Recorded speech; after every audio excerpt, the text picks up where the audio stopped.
Cyber నేరగాళ్ల ఉచ్చులో ఒక bank విశ్రాంత ఉద్యోగి ఇరుక్కుని 30 లక్షలు పోగొట్టుకున్నారు. పలు కేసుల్లో నిందితులుగా ఉన్నావంటూ బురిడి కొట్టించిన వైనం నంద్యాల ఎస్బీఐ కాలనీలో వెలుగులోకి వచ్చింది. నంద్యాల పట్టణంలోని ఎస్బీఐ కాలనీలో నివాసం ఉంటున్న రిటైర్డ్ బ్యాంకు ఉద్యోగి సుబ్రహ్మణ్యం శెట్టి సైబర్ నేరగాళ్ల వలలో పడి 30 లక్షలు డబ్బులు పోగొట్టుకున్నారు. పలు కేసుల్లో నిందితునిగా ఉన్నావంటూ బురిడి కొట్టించారు. అంతర్రాష్ట్రీయ డ్రగ్ డీలర్ అలీఖాన్తో సంబంధాలు ఉన్నాయంటూ ఎస్బీఐ కాలనీకి చెందిన విశ్రాంత బ్యాంకు ఉద్యోగి సుబ్రహ్మణ్యం శెట్టికి సైబర్ నేరగాళ్లు బెదిరించారు. గత కొన్ని రోజులుగా బెంగళూరులోని అశోక్ నగర్ పోలీస్ స్టేషన్ నుంచి శివప్రసాద్ పేరిట సైబర్ నేరగాళ్లు ఫోన్ చేశారు. మహిళను వేధిస్తున్నట్లు, అసభ్యకరమైన చిత్రాలు, వీడియోలు పంపుతున్నట్లు కేసు నమోదు అయిందని బెదిరించారు.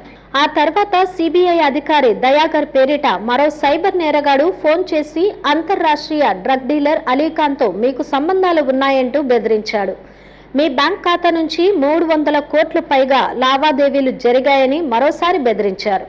ఎలాంటి కేసులు లేకుండా చేసేందుకు 30 లక్షలు ఇవ్వాలని, లేకుంటే అరెస్టు చేస్తామని భయపెట్టారు. వారు చెప్పిన బ్యాంకు ఖాతాలకు ఏప్రిల్ 9వ తేదీ నుంచి 25వ తేదీ వరకు 30 లక్షలు జమ చేసినట్లు బాధితుడు పోలీసులకు తెలిపాడు. బాధితుడు పోలీసులకు ఫిర్యాదు చేశారు. దీంతో 2 టౌన్ సిఐ అస్రార్ బాషా కేసు విచారిస్తున్నట్లు తెలిపారు.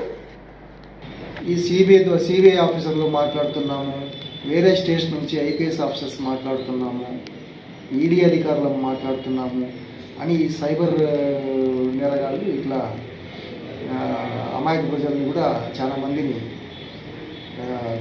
దోచుకుంటున్నారు. వారి వల్ల కూడా పడకూడదు. ఇవన్నీ ఈ ట్రాప్స్, వీళ్ళన్నీ మోసగాళ్ళు.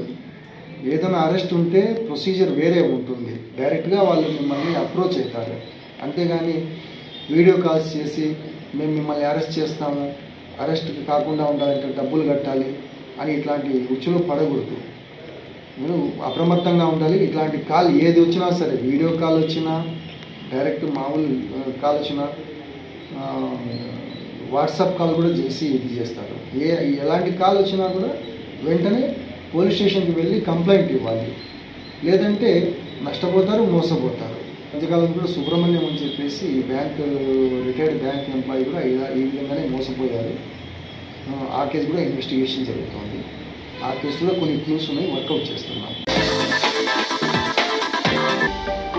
హలో అండి, నేను మీకు Rakshitha. Please do subscribe to Nandyal communications.